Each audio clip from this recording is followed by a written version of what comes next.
late lunch. Ay, nako.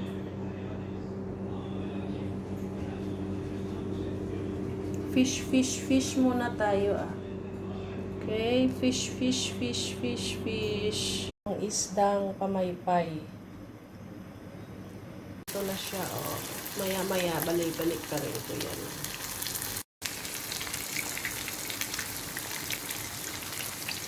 Kuhan nga nagsulubra ka kamay.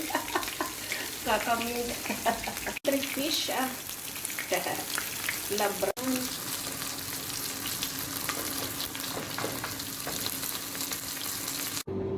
Isda muna.